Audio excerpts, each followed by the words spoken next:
Bom dia a todos e a todas. Sejam bem-vindos ao Media Trends What's Next. Esta é a segunda edição desta iniciativa lançada pela Média Livre com o objetivo de debater as principais orientações de mídia para este ano. Entre abril e junho, vamos ter 5 agências de meios a debater, a darem a sua perspectiva sobre as tendências de mercado. A primeira é a Dentsu. Mas antes, para vos dar as boas-vindas, chamo ao palco Luís Ferreira, Diretor-Geral Comercial da Média Livre.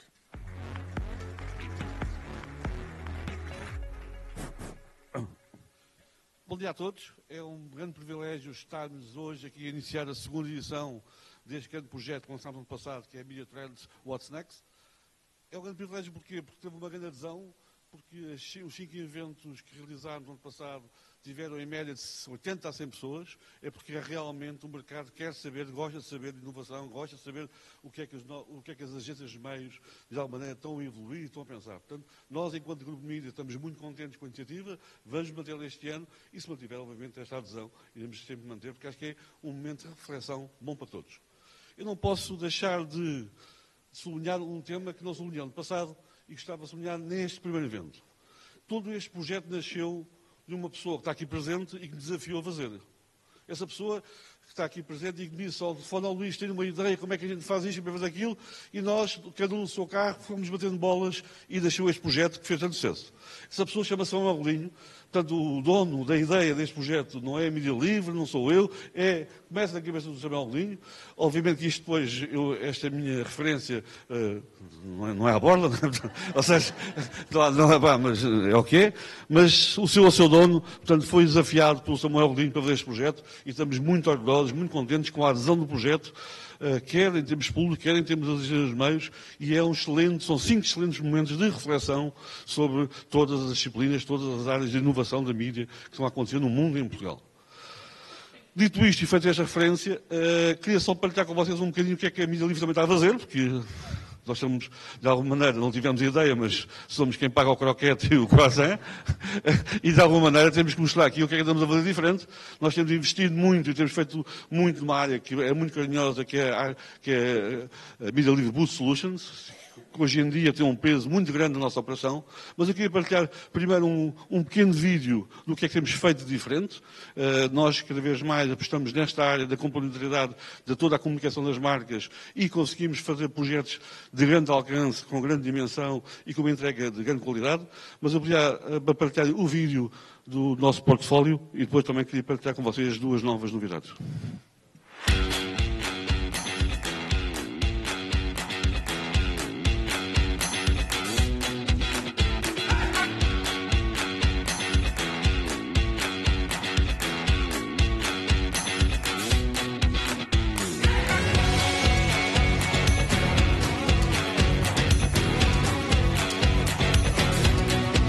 É promovendo a nossa saúde diariamente que nós começamos a gostar cada vez mais de nós.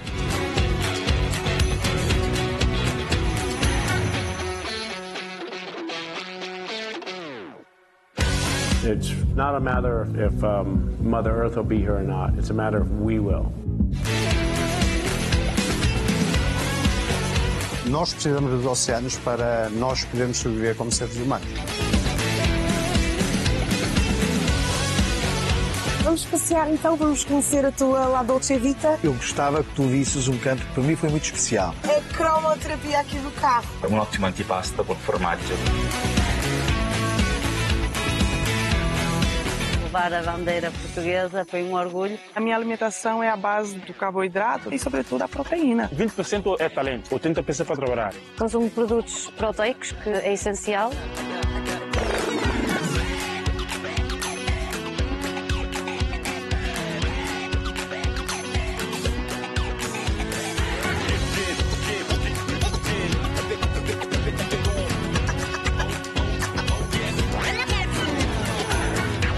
As pessoas são a vida que elas vivem, não são um número de anos. Isso não tem interesse nenhum. Nem sei quando é que se é velha hoje em dia. Está tudo na nossa cabeça.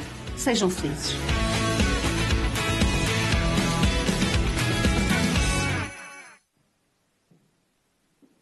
Bem, estes são alguns projetos que nós desenvolvemos em 24, 25 já estamos a arrancar com outros projetos, com outros parceiros. A maior parte destes projetos mantém-se ano para ano. Também é um bocadinho a prova de que os nossos parceiros estão contentes com os resultados, com a nossa qualidade de entrega, e isso satisfaz-nos muito quando, por exemplo, temos projetos com 10 anos, com 11 anos, com 12 anos, a serem renovados todos os anos.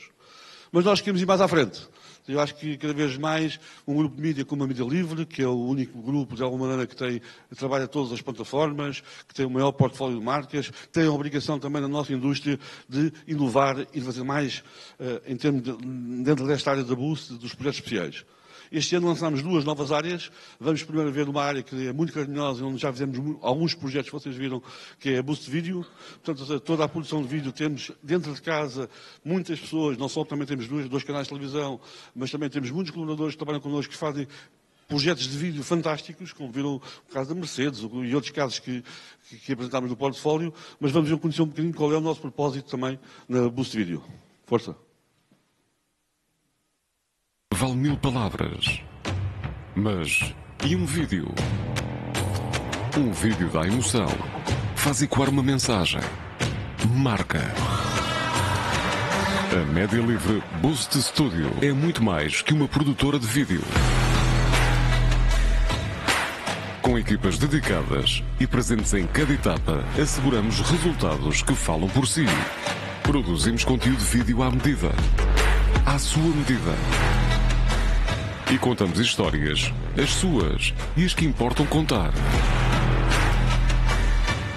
E depois, estamos em todas as plataformas.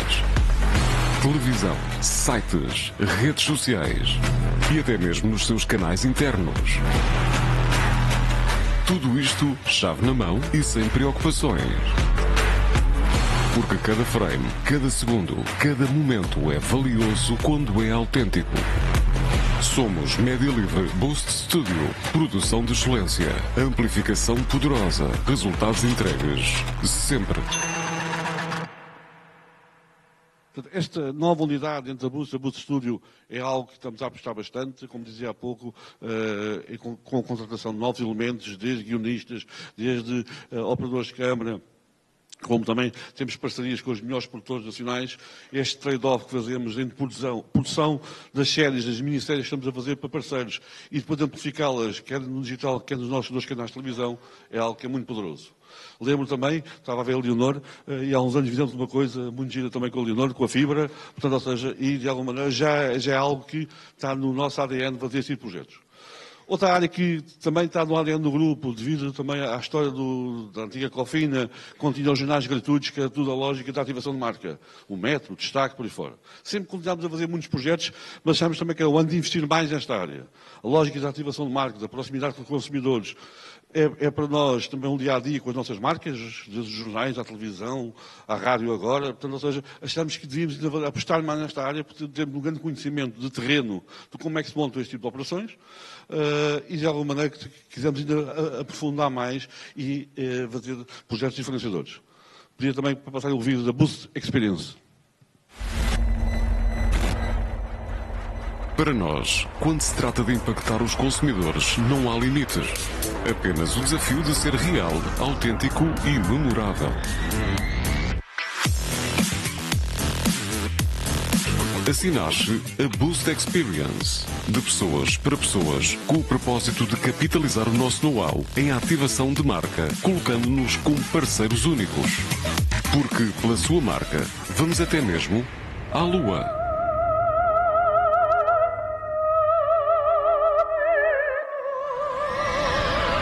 Quebramos a rotina com diferenciação, criando experiências que ligam as marcas aos mais diversos segmentos. Com o nosso poder único de amplificação e visibilidade das marcas Média Livre, garantimos que a sua ativação chega a todos os lugares, atraindo todos os olhares. Mais do que campanhas, criamos momentos emocionantes e soluções integradas que aproximam as marcas e as fazem ser vistas de forma relevante, tornando um evento local numa experiência nacional. Inovação e criatividade personalizada, diretamente do coração da sua marca para o coração dos nossos consumidores. Com o nosso compromisso de entrega total em todo o trabalho. Inovação, experiência Impacto. Somos uma equipa especialista na área e estamos a transformar o modo como as marcas ficam na mente do consumidor. Connosco vai ter experiências e ativações de pessoas para pessoas. Desafie-nos. Com a Boost Experience, a entrega é total e a amplificação única do local ao nacional. Esta é outra área muito forte de nós, com muitos trabalhos e projetos realizados, mas queremos, como dizia há pouco, ainda fazer mais. Falei da Leonor, também falo do Manel. O Manel Paula faz connosco há 3, 4 anos a melhor São Silvestre do país, com a Boost, a equipe toda da Boost. E está aqui o Miguel também, que proximamente vai fazer um projeto connosco, ouvi dizer. Mas dito isto, ou seja, estão todos, obviamente, convidados a fazerem desafios, a desafiarem mesmo aquele projeto em que vocês acreditam que era possível, mas têm medo, falem connosco, que estamos braços dados e que vamos conseguir fazer esse projeto com sucesso e com uma entrega muito carinhosa e muito empenhada. Muito obrigado, desfrutem da conversa.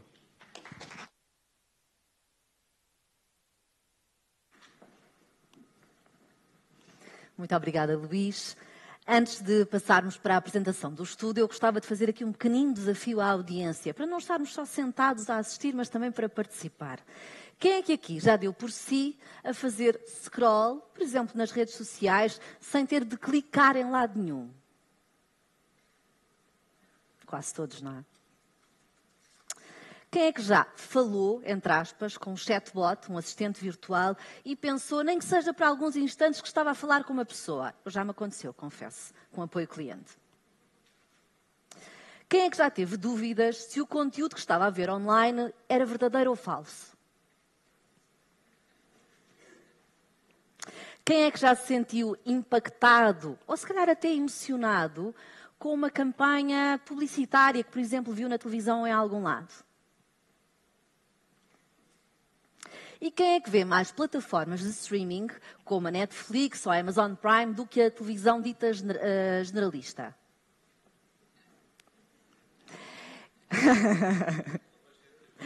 Também vemos a CMTV, claro. E o Now. Estas são algumas das tendências que vão ser abordadas no estudo O Ano do Impacto da Dentsu. E para apresentar este estudo, chamo ao palco David Reis, Chief Innovation Officer, Nuno Fernandes, Service Lead, e Sofia Alves, Head of Digital and Data da Dentsu Media Portugal.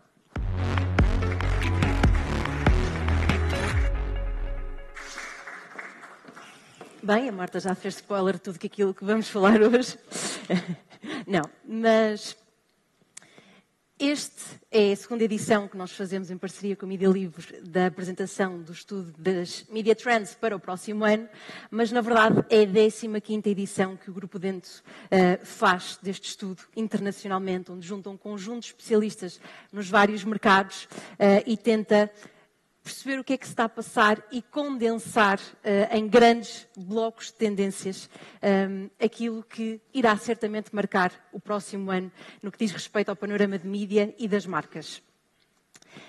Esta será a era algorítmica e apesar do primeiro grande bloco de tendências ser sobre inteligência artificial, vocês vão reparar que a inteligência artificial vai estando presente numa ou noutra tendência dos outros blocos também.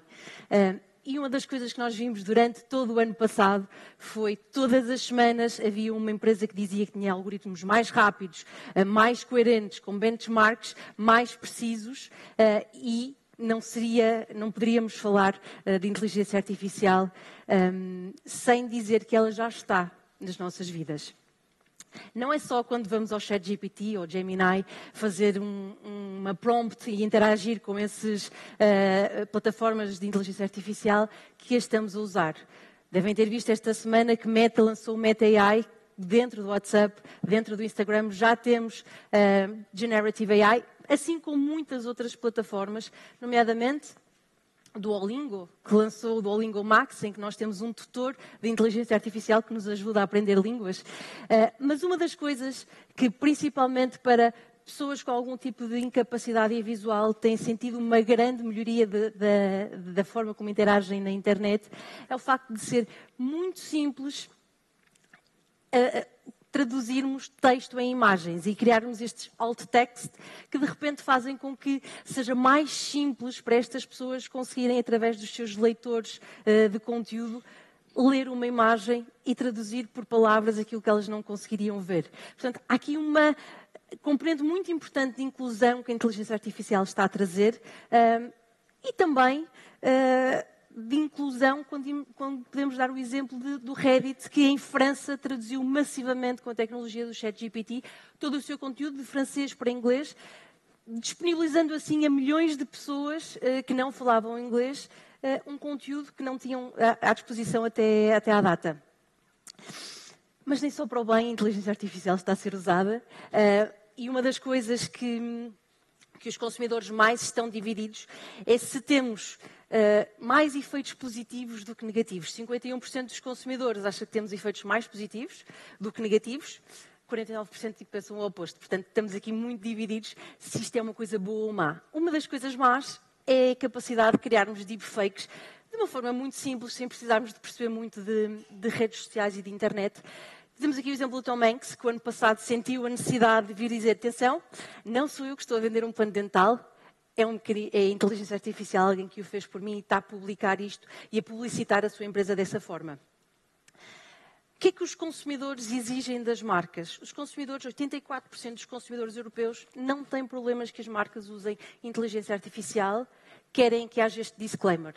Não se querem sentir enganados, porque metade dos europeus afirma que não conseguem distinguir se determinado conteúdo ou se determinada imagem foi produzida com inteligência artificial ou não. Portanto, este sentimento de não serem enganados é algo que os consumidores exigem das marcas.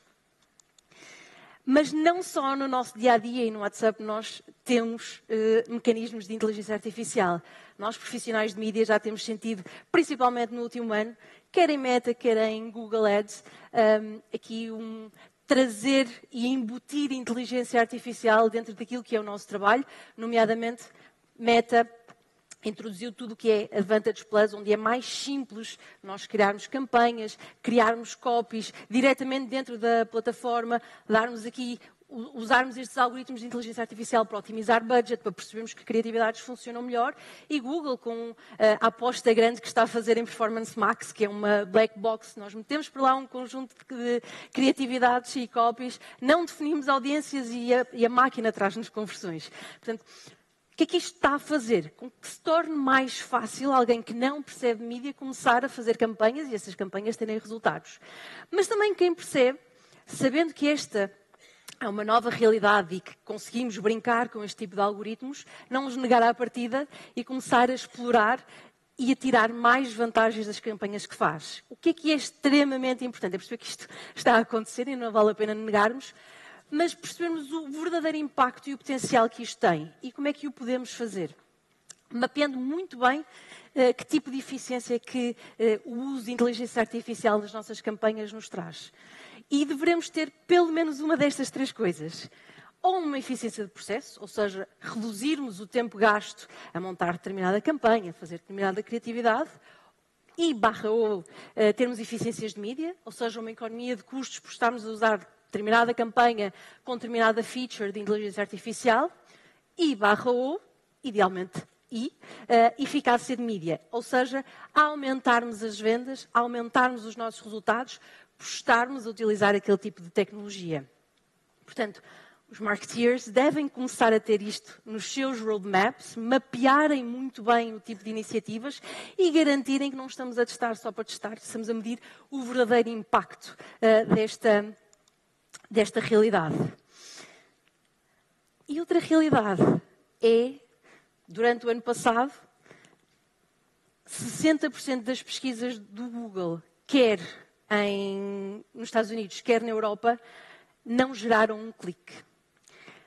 Os feeds das redes sociais, conforme a Marta estava a dizer, estão desenhados para nós conseguirmos passar horas a fio a fazer scroll sem fazermos um clique para fora dessa plataforma. Portanto, é cada vez mais difícil as marcas trazerem essa realidade e trazerem os consumidores para dentro dos seus sites, que é onde normalmente gostam de passar mais mensagens. 81% dos consumidores diz que a forma das marcas destacarem é surpreendendo-nas. Isto gera a que não haja um clique para o nosso website, mas há 1 milhão de micromomentos que nós podemos usar para comunicar com os consumidores. Nunca o consumidor esteve tão sujeito a mensagens publicitárias. Porquê? Porque nestas horas de scroll infinito, a quantidade de mensagens publicitárias que nós vemos é significativa. E isso são as oportunidades que nós temos de comunicar com eles. Temos de ser inteligentes na forma como o fazemos e consistentemente. Outra das coisas que se tornou muito mais simples de fazer, sem ser uma experiência altamente frustrante, como no passado, certamente se lembram de, há uns anos atrás, tentarmos interagir com um chatbot e ao fim de 2 interações, estarmos a pedir para interagir com um humano. Nós podemos, hoje em dia, através da inteligência artificial, treinar um destes modelos de large language com tudo aquilo que é o histórico de interações dos nossos consumidores com a nossa marca. E, portanto, faz com que a máquina aprenda não só com aquilo que é o que nós dizemos para ela aprender, mas também com o tipo de perguntas, com o tipo de interações que os nossos consumidores fazem connosco e com o tipo de respostas que respondem exatamente àquilo que eles têm como dúvida. Temos um exemplo que é a Klarna, que é uma empresa de pagamentos digital, que fez um teste e tentou medir as 3 coisas que falávamos anteriormente. E este teste foi feito em julho, em que 2/3 das interações do serviço de apoio ao cliente que eles tiveram foram feitas através de inteligência artificial, através de um modelo treinado com todo o seu histórico. Isto fez com que, em primeiro lugar, eles conseguissem estar disponíveis 24 horas sobre 7. Porquê? Porque, de repente, não são humanos que estão a interagir. E fez com que o tempo de resolução de cada dúvida fosse 5 vezes mais rápido do que numa interação com um humano, que houvessem 25% menos perguntas repetidas, porque a resposta que tinha sido dada não respondia à pergunta que o cliente tinha feito. E eles estimaram que o impacto que este uso de inteligência artificial iria ter até ao fim do ano de 2024, estamos a falar de menos de 6 meses, seriam de 40 milhões de dólares. Portanto, que tipo de importância e como é que as marcas devem acompanhar esta tendência? Em primeiro lugar, estar muito atento àquilo que se vai passando, porque, conforme vimos, todas as semanas temos novidades. Perceber que estamos num paradigma, que há um trade-off entre controle e resultados. E não há uma resposta certa sobre em que medida é que eu estou disposto a abdicar de controle das minhas campanhas em detrimento de resultados. Mas deve ser feito este exercício e este pensamento para percebermos até onde é que queremos ir. Em segundo, mapear todas as iniciativas de inteligência artificial e como é que nós conseguimos usá-las a nosso favor, meter no roadmap e garantir que estamos a medir todas aquelas componentes que falávamos, eficácia de processo, eficácia de resultados ou eficiência de mídia. Porque se não tiverem a trazer esse tipo de resultados, das duas uma, não foi bem aplicado, ou não vale a pena nós continuarmos a forçar. E perceber que estamos num novo paradigma, que se calhar já não vamos ter tantos consumidores a ir ler a informação que nós queríamos ao nosso site, mas que temos 1 milhão de micromomentos e oportunidades para comunicar com eles e para tirar partido disso, e temos de ser consistentes na mensagem que queremos passar, idealmente surpreendendo os consumidores para garantir que eles ficam aqui um bocadinho mais do nosso lado. É um bocadinho sobre isso que nós vamos falar também agora e que o Nuno nos vai apresentar o próximo bloco. Bom dia a todos. Nesta segunda secção vamos falar da importância cada vez maior que o storytelling tem para as marcas e das novas formas onde estas histórias devem ser amplificadas. Na realidade, hoje em dia, captar a atenção das pessoas é cada vez mais difícil. Partilho convosco 2 dados interessantes e impressionantes dos estudos de atenção que a Dentsu faz. O primeiro dos quais é que, hoje em dia, nós somos expostos a cerca de 6.000 mensagens publicitárias por dia. Por dia, não é? Não é por mês, não é por semana. 6.000 mensagens por dia. O outro número impressionante é que, de um total de 84 minutos por dia que nós investimos a ver publicidade, vocês imaginam quantos minutos é que, na realidade, merecem a nossa atenção? Alguém quer arriscar um número?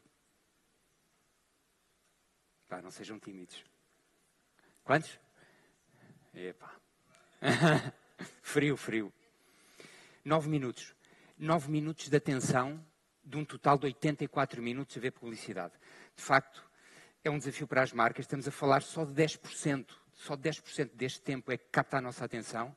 Portanto, fundamental as marcas contarem as suas histórias e fazerem esse storytelling nos sítios certos, nos canais certos. Hoje nós vamos falar muito de algoritmos, não é? Da era do algoritmo, e na realidade os algoritmos hoje em dia ditam muito deste conteúdo que nós vemos. Mas, ainda assim, tudo começa, para já, com a mão humana. Portanto, há um conteúdo que é criado por uma pessoa e que depois é amplificado nos vários meios. E, para além das marcas que contam as suas próprias histórias, nós hoje em dia temos outra realidade. Temos os criadores de conteúdos que criam também estas histórias e temos as comunidades de fãs, onde também é criado muito conteúdo de qualidade. E estes são elementos cada vez mais valiosos para as marcas, pela qualidade de conteúdos que conseguem produzir nestes ambientes e pela ligação que têm com as suas audiências. Muitas vezes conseguimos chegar a estas audiências que não estão presentes noutros meios de massas. Portanto, são cada vez mais audiências importantes também para as marcas. E nós hoje encontramos estas comunidades e estes conteúdos sobre quase qualquer tema que imaginemos.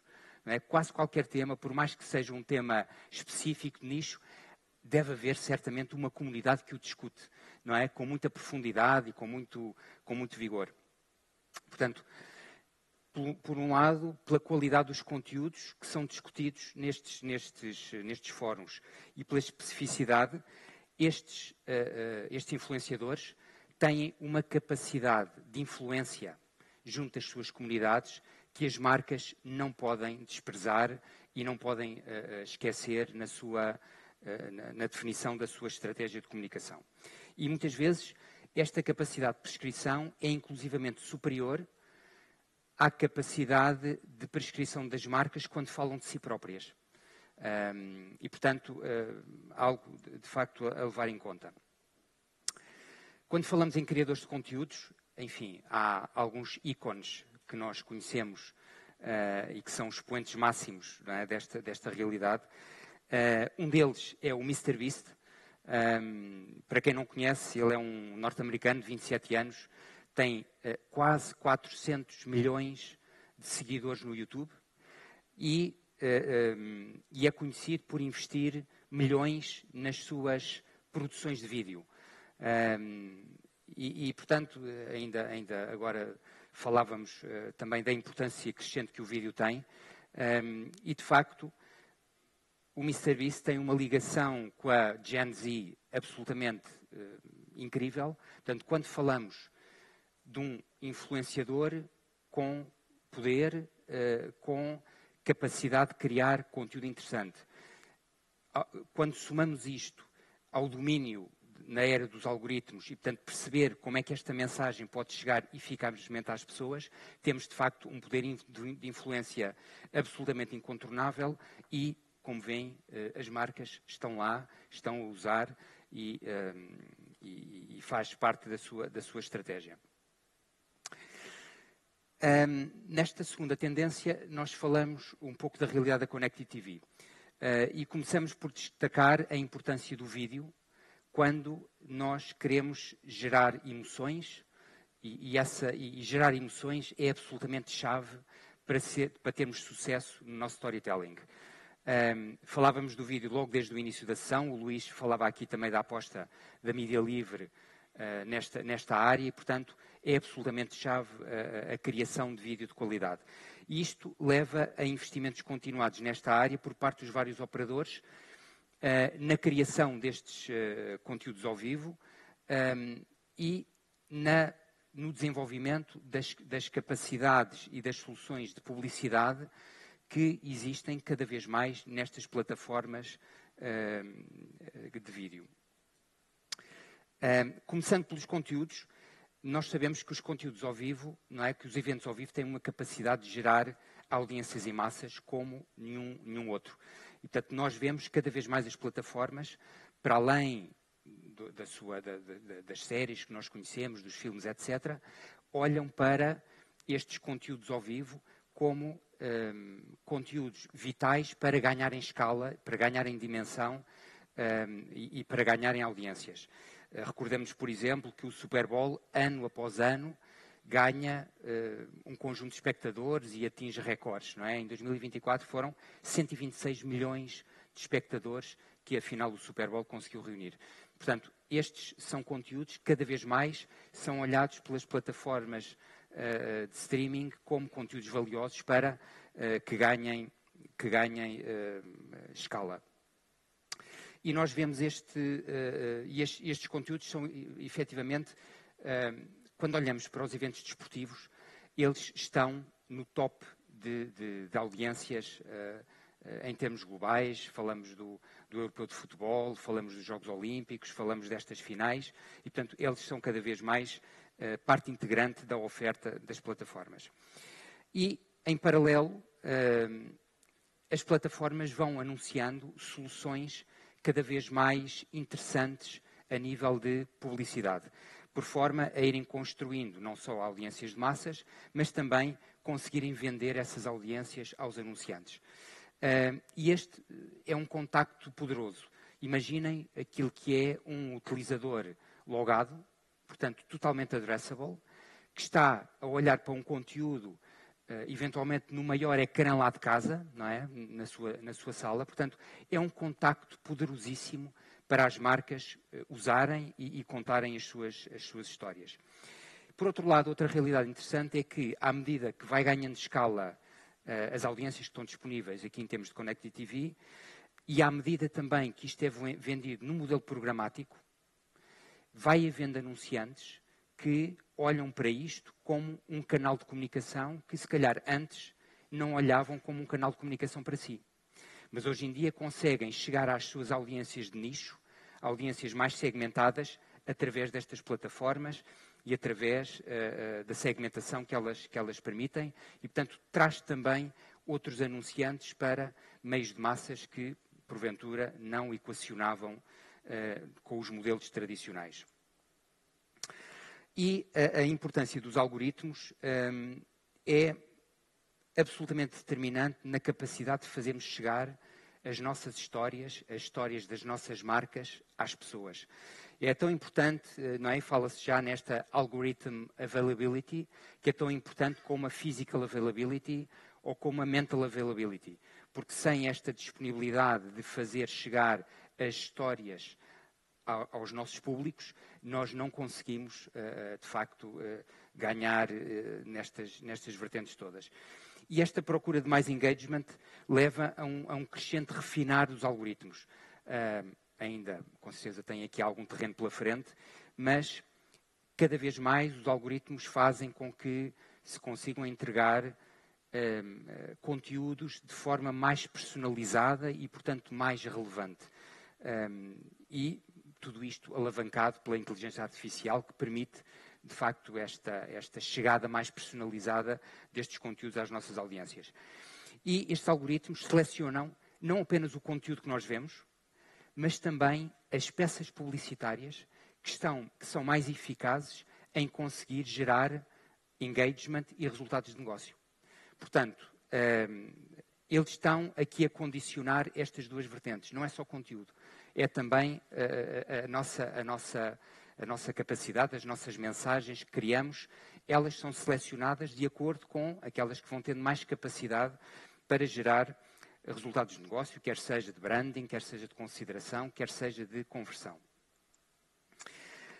E isso também constitui um desafio interessante para a nossa indústria, para a indústria das agências de meios. Portanto, nós hoje em dia deixamos de ter o planeador tradicional para ter um algorithm planner, que desenha estratégias que dão resultados ao longo de todo o funil de conversão. Portanto, deixamos de ter que ser especialistas de canais para ser especialistas nestes novos ecossistemas ao implementar estas estratégias para as nossas marcas.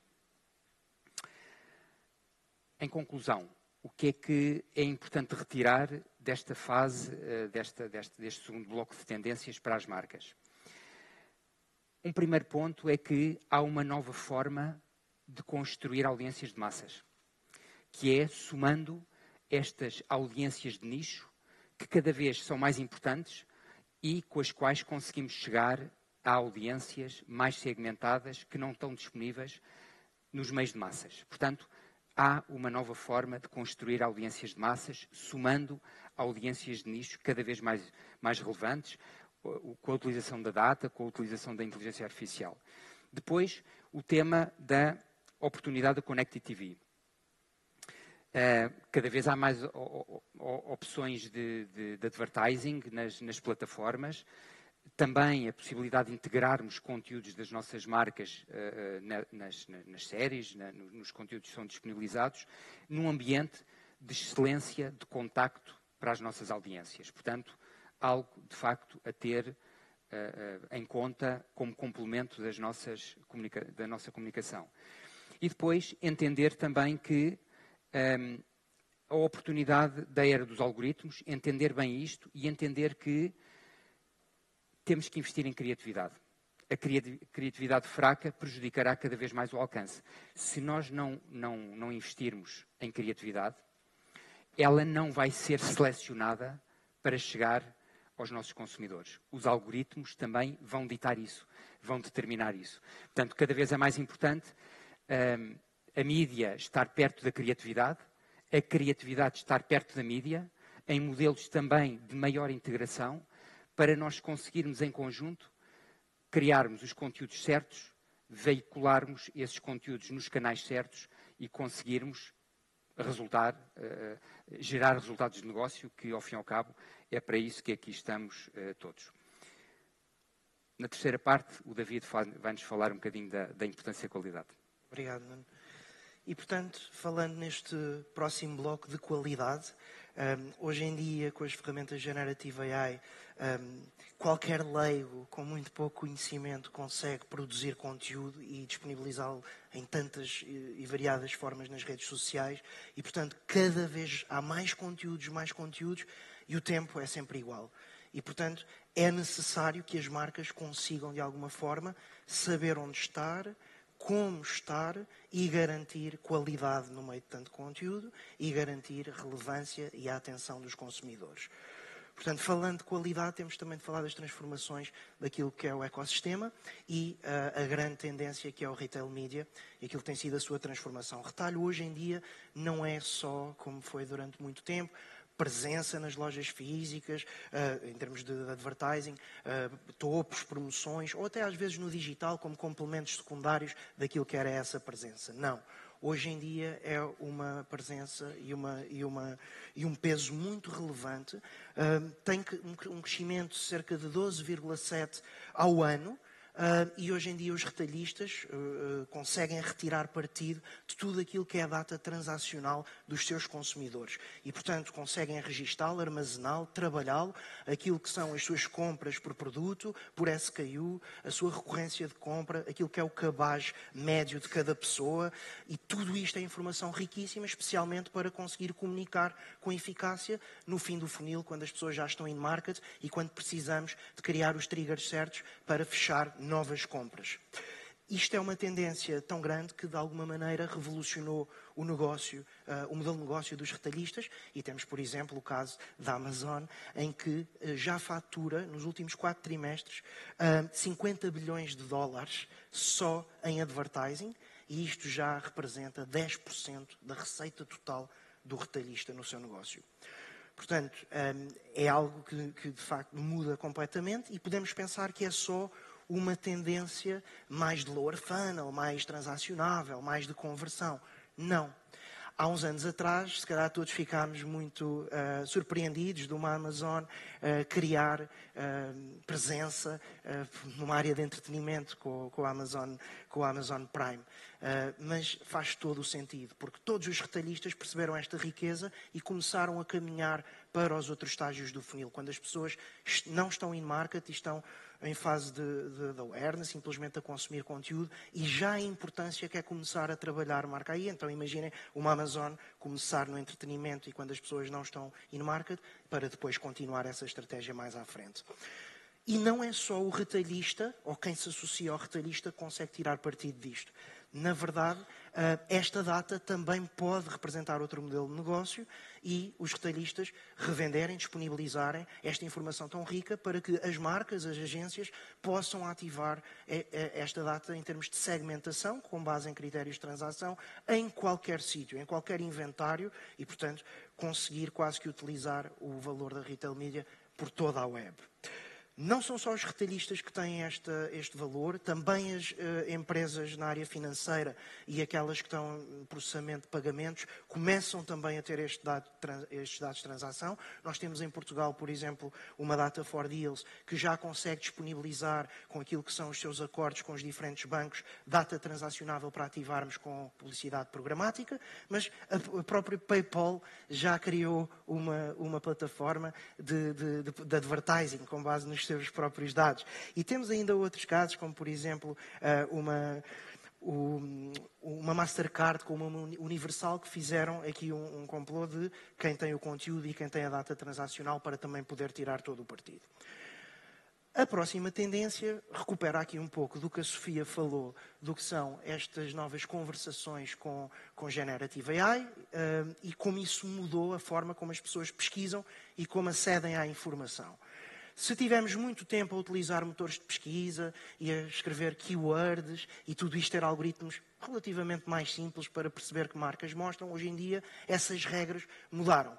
Trago-vos aqui um exemplo em que, por exemplo, para pesquisarmos sobre calças modernas, da fashion, urbanas, utilizarmos o Google e os resultados de pesquisa vão para marcas como a H&M, a Shine e vemos marcas uma correlação aqui direta com as marcas que normalmente comunicam na mídia tradicional, com paid media, etc. Quando fazemos exatamente a mesma conversa com o ChatGPT, os resultados são completamente diferentes. A primeira marca que aparece é a Levi's e todas as marcas seguintes são marcas menos conhecidas, digamos assim, mais de nicho e muito mais, às vezes, queridas de determinadas comunidades. O que é que isto significa? Que as regras mudaram, os critérios são diferentes e, portanto, hoje em dia, as marcas têm de perceber que conteúdo native, conteúdo criado por utilizadores e por influenciadores que têm muita atração em determinadas comunidades, têm muito mais relevância nos critérios de hierarquização. E isto leva-nos para a grande tendência, que é a corrida pelas grandes parcerias e estas junções entre aquilo que são empresas tech e aquilo que são os grandes meios de comunicação. Porquê? Porque os meios de comunicação querem utilizar esta tecnologia de maneira diferente para quando as pessoas estão a usar as suas plataformas, a consumir o seu conteúdo, acedem ao conteúdo que eles têm disponível que melhor corresponde às necessidades do consumidor. E, portanto, utilizar tecnologia, nos seus motores de busca, a forma como aparece o conteúdo com algoritmos, para chegarem àquele conteúdo que, por acaso, aquele meio de comunicação tem. Ou então, marcas que querem também aparecer e utilizar a tecnologia para aparecer de uma forma mais relevante. Nós vemos, por exemplo, hoje em dia grandes parcerias, como, por exemplo, o Financial Times e a Reddit com o OpenAI, que conseguiram já incorporar tecnologia OpenAI nos seus próprios modelos de apresentar conteúdo, ou a Time com a Perplexity.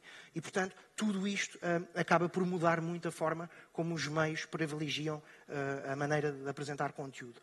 Outra grande importância é que a qualidade custa dinheiro e, portanto, não é infinita e os meios têm, cada vez com mais conteúdo, mais meios, preservar a sua qualidade. E para isso também vemos uma grande tendência, não só com as tecnológicas, mas os meios fazerem parcerias entre si para conseguirem garantir escala, garantir o consumo e conseguir ter sustentabilidade para conseguir apresentar conteúdos com qualidade. Vemos, por exemplo, uma Disney Plus, uma Hulu e uma Max que fecharam entre si um acordo nos Estados Unidos para disponibilizar a sua oferta de uma forma integrada, onde o utilizador paga menos de 38% do que seriam assinaturas isoladas com cada um deles. Isto, obviamente, fomenta fomenta a escala e fomenta que eles conseguem ter mais clientes.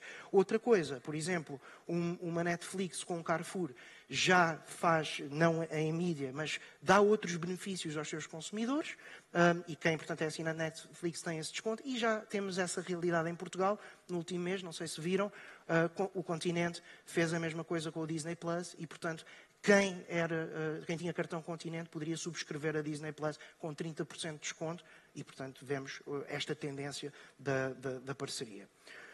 Qualidade tem de ser avaliada, e tem de deixar de ser uma métrica subjetiva de eu dizer, na minha opinião, este meio é muito bom e tem muita qualidade. Não pode ser isto. Nós temos de passar para critérios concretos, critérios quantitativos e sabermos muito bem o que é que estamos a fazer. E hoje em dia, e já todos devem ter ouvido falar nos últimos 2 anos, nós já não planeamos para volume nas agências e as grandes marcas. Nós não olhamos para cobertura em volume absoluto. Nós temos de perceber a qualidade que existe nesta cobertura e a grande métrica, que é a métrica da attention. E, portanto, na cobertura, qual é que é a cobertura que efetivamente está atenta às mensagens publicitárias e que, portanto, consegue perceber a mensagem. 87% dos diretores de marketing, atualmente, já fizeram pilotos de attention ou já estão a planear as suas campanhas tendo em conta KPIs de attention e não KPIs de volume.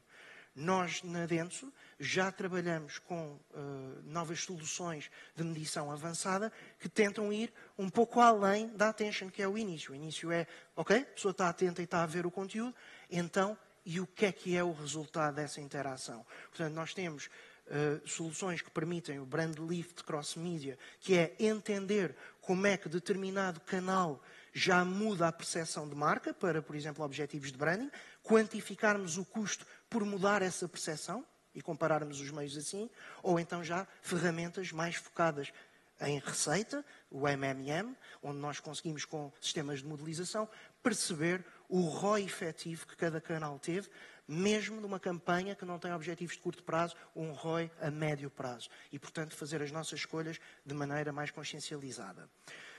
Também é importante, em termos de qualidade, a forma como as marcas estão e, portanto, falamos muito de sustentabilidade. É importante para os consumidores saber que as marcas são sustentáveis. 47% dos CMOs já garantem que em cada orçamento anual já têm preocupações e investimento específico para estratégias de sustentabilidade. Isto tem a ver com o facto, como por exemplo, evitam o desperdício no armazenamento de data, com as suas soluções de data warehousing, ou então até o próprio suporte, a forma como a comunicação aparece e a qualidade que isso também dá em termos de território e posicionamento de marca, por exemplo, substituindo o papel por outro tipo de presença mais digital. Outra forma também muito importante é nós termos a consciência de que é necessário os meios locais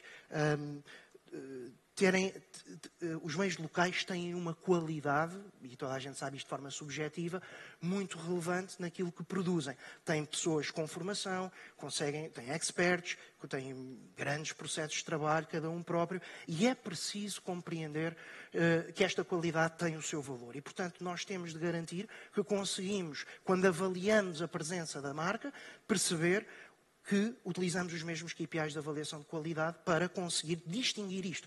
Porque se calhar são mais caros se olharmos para o volume, mas quando olhamos efetivamente para aquilo que representam do ponto de vista do esforço que foi produzir aquele conteúdo, estamos com uma métrica completamente distinta e essa é a métrica certa para comparar com outro tipo de plataformas globais.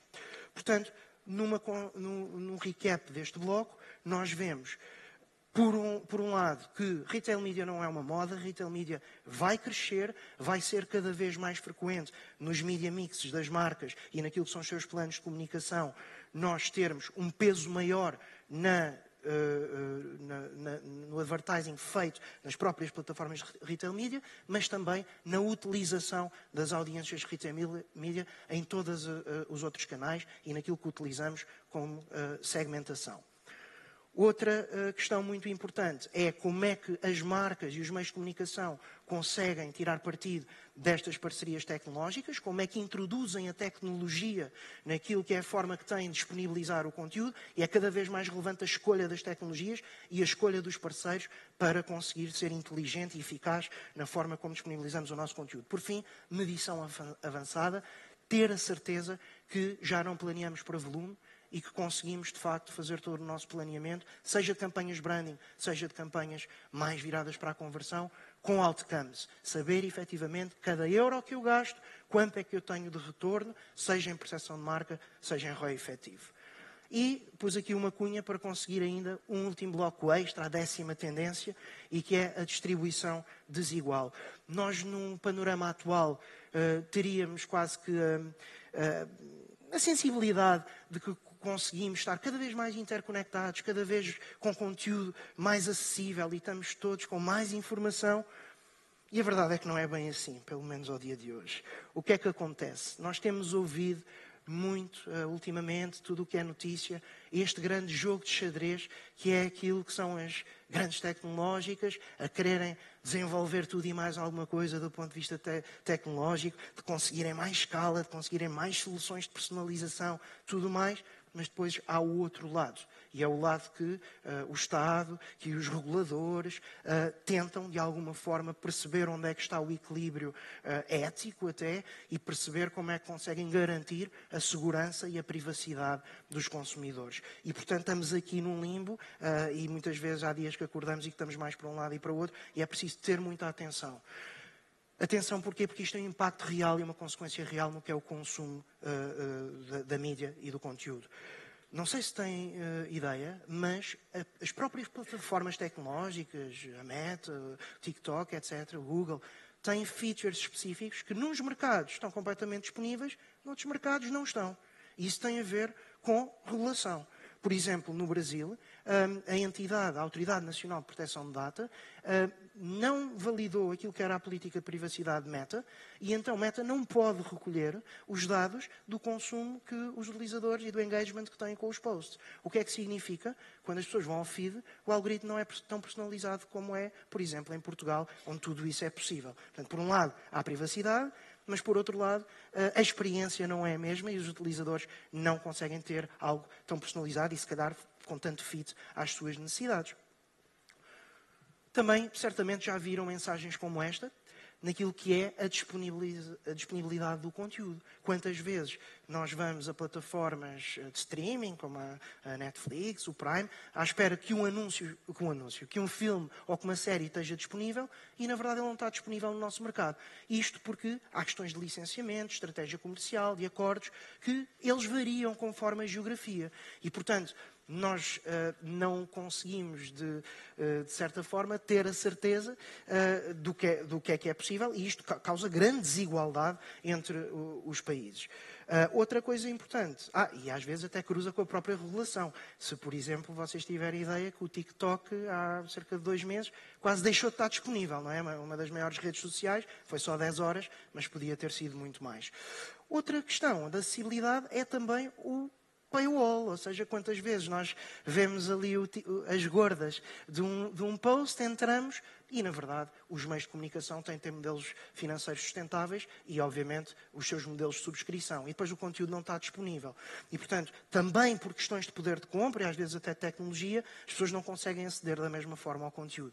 E temos de encontrar a forma mais equilibrada de conseguir garantir isso. E por isso deixo-vos as principais notas daquilo que são as ações que podemos fazer enquanto marcas e eu até incluiria agências e também meios de comunicação.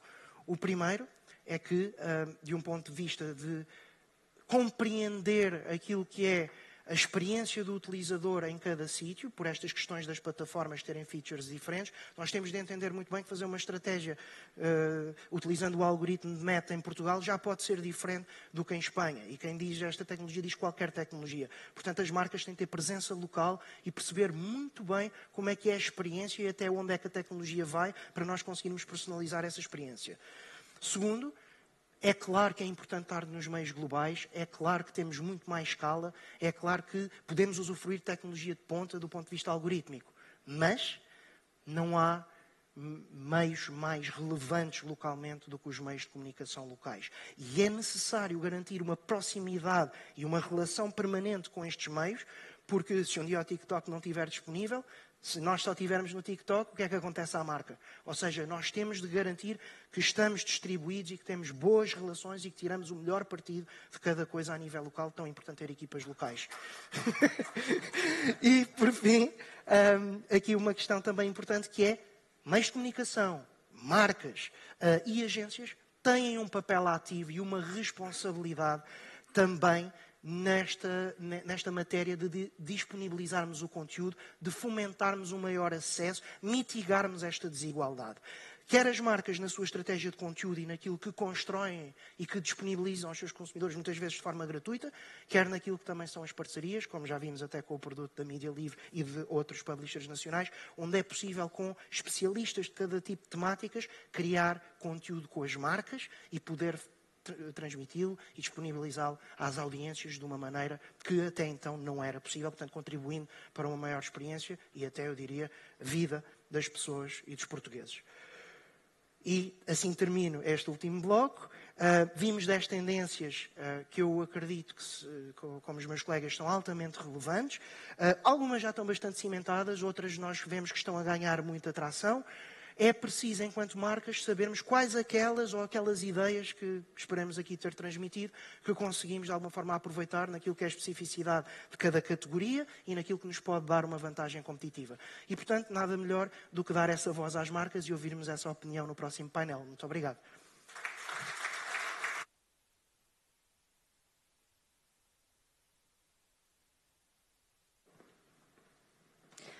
Obrigada ao David, ao Nuno e à Sofia pela apresentação do estudo. Tendo como ponto de partida este estudo da Dentsu, vamos levantar várias questões que vamos debater no próximo painel. Será que as marcas já estão a incorporar a inteligência artificial nas estratégias de marketing? E de que forma? Que impacto tem a utilização da inteligência artificial generativa nas marcas e nos consumidores? O que é que são os micromomentos e como é que as marcas podem aproveitá-los? O crescimento das plataformas de streaming é uma oportunidade? Como é que as marcas podem posicionar? Que tipo de parcerias podem ser feitas, como algumas que ouvimos aqui falar? Como é que os algoritmos podem ser ainda mais refinados? E como é que as marcas podem investir em criatividade e em qualidade? São algumas das questões que vamos levantar aqui no próximo painel com a Leonor Dias, que é a diretora de marca da Vodafone, o Manuel Paula, diretor de marketing do El Corte Inglês, o Miguel Reynolds Brandão, diretor de marca da General e Tranquilidade, e o Samuel Godinho, que é CEO da Dentsu Media Portugal. Podem, por favor, juntar-se a mim?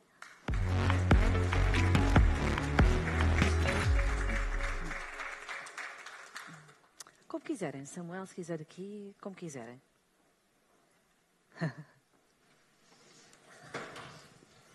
Eu vou inclinar assim um bocadinho mais para vos ver a todos. Estejam completamente à vontade para dialogar. Eu também virei um bocadinho mais a minha cadeira, porque precisamos de olhar uns para os outros, não é? Para ser assim um bocadinho mais pessoal. Estejam completamente à vontade para dialogar uns com os outros, porque acho que é assim que se torna mais fluido e mais interessante para quem está a assistir. Samuel, pedi-lhe para dar aqui o pontapé de partida. Naquilo que ouvimos, estamos a viver a era dos algoritmos, para o bem e para o mal, o que traz imensas implicações, traz oportunidades e também desafios. De tudo aquilo aqui que ouvimos, o que é que gostaria de destacar? Bom dia a todos. Queria cumprimentar aqui os meus colegas de painel e esperar que tenham achado os conteúdos interessantes e vamos ouvir o que é que têm para dizer sobre isto. Eu destacava 3 aspectos fundamentais. Um primeiro que foi aqui referido pela Sofia na sua apresentação, que é a necessidade que se tem que sentir da inteligência artificial ter um uso efetivo e ter um impacto significativo. Seja do ponto de vista da eficiência de mídia, como aqui vimos, com a redução de custos, com a eficiência de processo, com a redução de tempo que levam a produzir as coisas e com a eficácia de mídia que resulta em atingir os business outcomes e termos métricas muito concretas e tornar relevante para toda a comunidade e para as marcas o uso da inteligência artificial. Não ser só uma moda, entre aspas, ser uma utilização efetiva e que traz ganhos a toda a comunicação e, nomeadamente, às marcas e ao mercado. Um segundo aspecto que tem ligação direta com o primeiro e que eu destacaria é esta passagem daquilo que nós, no mercado, consideramos o que deve ser o scope of work do Media Planner e passarmos a ter e a olhar para um algorithmic planner. O que é que isto quer dizer? Isto é um grande palavrão, estes estrangeirismos todos, isto está tudo muito certo, mas o que é verdade é que nós temos que deixar de ter profissionais especialistas em canais e sim profissionais especialistas em ecossistemas. E o que é que isto quer dizer, uma vez mais? Profissionais que tenham a capacidade de desenhar estratégias que funcionem ao longo de todas as fases do funil de consumo e que consigam utilizar adequadamente as ferramentas e as métricas que permitem acrescentar valor a cada uma dessas fases, conduzindo aos tais business outcomes. O terceiro aspecto que eu destacaria prende-se muito com a necessidade que o marketing e a comunicação publicitária têm e o papel que têm na união do melhor de dois mundos. Por um lado, a precisão que nos chega através da correta utilização da tecnologia. Isso é um aspecto muito importante. Mas é muito importante a união desse aspecto com a autenticidade e o humanismo que vem, e a empatia que vem do lado humano, do lado das pessoas nesta equação que é o mercado. Porque, independentemente de todas estas novas tecnologias, da inteligência artificial, da sofisticação crescente dos algoritmos, o nosso negócio continua a ser um negócio de pessoas e para pessoas. E, basicamente, seria isto que eu destacava do aspecto das principais tendências que aqui apresentámos. Deixe-me aqui abrir um pouco a conversa aos restantes oradores. Leonor, já falámos um pouco antes que na Vodafone vocês ainda estão a dar alguns passos no sentido da inteligência artificial, mas que obviamente o caminho será por aí. O que é que poderá ainda acontecer nos próximos tempos em termos de inteligência artificial e que benefício é que isso pode trazer para a Vodafone? É muito engraçado este tema da inteligência artificial porque nós queremos que ele não seja moda, que seja uma realidade, como o Samuel está a dizer, mas ainda perdemos muito tempo a perceber o que é que podemos e como é que podemos pegar no tema. E há que falar abertamente sobre o assunto e explicar que nem tudo ainda é dominado. Vemos imenso potencial, mas às vezes não vemos concretização. É mais fácil ver, nomeadamente na mídia, onde modelos de Media Mix Modeling, como já foram aqui ditos, ou modelos de atribuição de digital, já estão in place. Já é possível ver para uma empresa como a Vodafone e comparar-se com outras Vodafones a nível mundial e perceber qual foi o ROI que a sua distribuição de investimento nos vários canais de mídia teve, como é que compara com os outros e fazer um modelo preditivo para ver como é que isto pode impactar e gerar aquilo que foi dito aqui, que é a eficácia da mídia, como é que isto impacta não só nos custos, porque reduz os custos e, portanto, é mais eficiente, mas no outcome e no output do negócio. E isso é fantástico, é um salto quântico, porque sempre foi o santo grau tentarmos perceber se aquilo que fazíamos era metafísico, era difícil de quantificar, porque fazíamos muito design e muitos bonecos e muita percepção qualitativa, mas depois que era difícil de provar de que forma é que a mídia tinha impacto no PNL de uma organização. E hoje em dia já é possível dizer que há um bottom line entregue pela mídia e que há X% das vendas que são media generated e depois, claro, que há flutuações sazonais, etc., que somam em cima disso, mas o long tail já permite explicar e fazer um forecast do que aí vem e isso já é enabled by AI. E isso é uma execução que eu fico extremamente feliz por ver, porque lá está, era o santo grau que eu não conseguia explicar e que agora está aprovado e que é possível apresentar a um board e concretizar e materializar. Eu acho que a esse nível mais quantitativo, o AI tem dado passos gigantes na direção certa. Do ponto de vista mais humano, chamamos aqui, como o Samuel estava a construir, mais qualitativo, mais aquilo que o Nuno referia do storytelling, de que forma é que o AI está ao serviço ou não do storytelling. Como falamos de pessoas para pessoas, eu acho que ainda há um longo caminho a percorrer aí. Acho que há imensos desafios que nós pensamos, é agora que vamos usar, vamos fazer... nós na Vodafone estamos a começar a fazer uma coisa que eu acho extraordinária, que é exportar criatividade em português para ser usada em alemão. E, portanto, tudo o que é legendagens, no fundo o lip-sync, as dobragens, há aqui um potencial gigante do uso do AI ao serviço daquilo que eu acho que é genial, que é produzir local, mas depois exibir global. Mas no dia-a-dia ainda nos enfrentamos objetivamente muitas dificuldades. Não consigo dizer que uso, apesar de ter uma ferramenta de edit de música, com várias referências musicais globais e aquilo mistura tudo na máquina trituradora, produz música que eu ainda não consigo relacionar-me com ela como a música que é produzida por um artista. E, portanto, sim, QB, potencial está lá, depois a execução falha. E às vezes é um bocadinho frustrante, porque nós ficamos todos empolgados a dizer agora, ai, não foi. Pronto, e portanto na criatividade ainda estamos assim um bocadinho, não foi. Mas há vontade das indústrias e das equipas de usarem, há muita curiosidade, isso é muito positivo.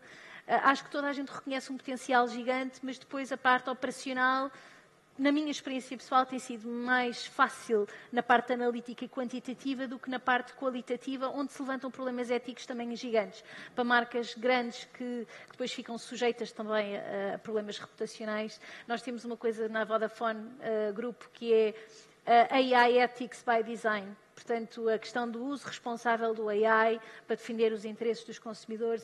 E isso é uma coisa que nos vai nortear sempre. Se implica que eu, a fazer um filme, use imagens de pessoas que não estão a ser remuneradas pelos direitos porque a sua imagem de alguma forma foi triturada no meio de milhões para produzir uma imagem, eu não vivo bem com o assunto e, portanto, tenho que pensar nele e tenho que falar com o meu departamento legal. E, aliás, portanto, vimos isso no estudo Adenso, que a grande maioria das pessoas quer que as marcas assumam quando estão a utilizar inteligência artificial, ou mesmo numa interação ou num conteúdo que nós estamos a ver. Mas assumir é fácil, porque nós colocamos powered by AI ou designed by, o que seja.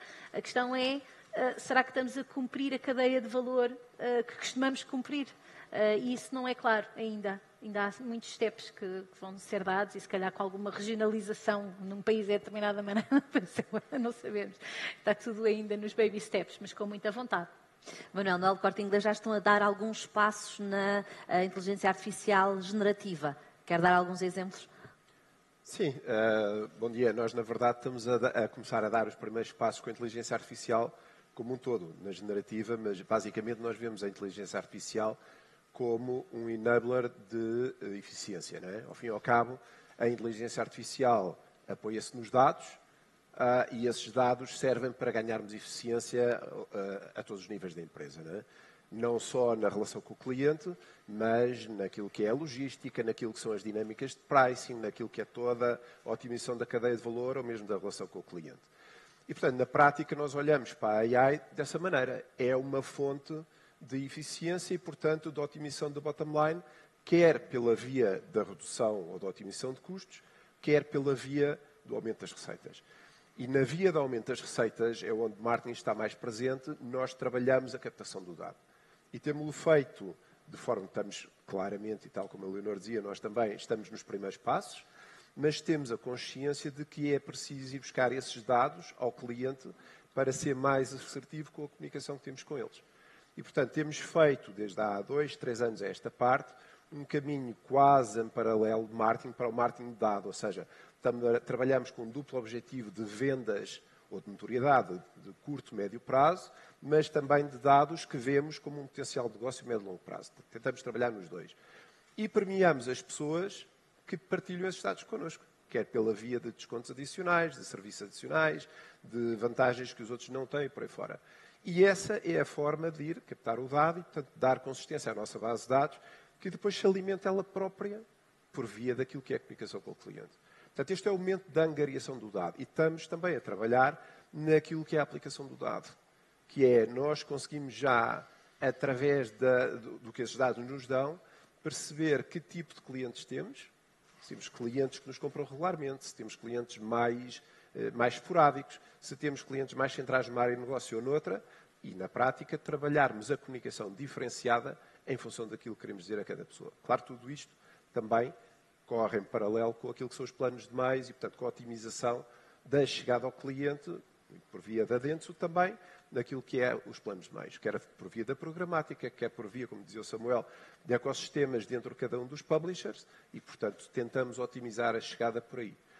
A AI generativa é um passo, é também o que dizia a Leonor, mas ainda não foi. Ou seja, vamos fazendo testes, vamos aplicando, há umas soluções giras, mas na verdade não somos consistentes ainda.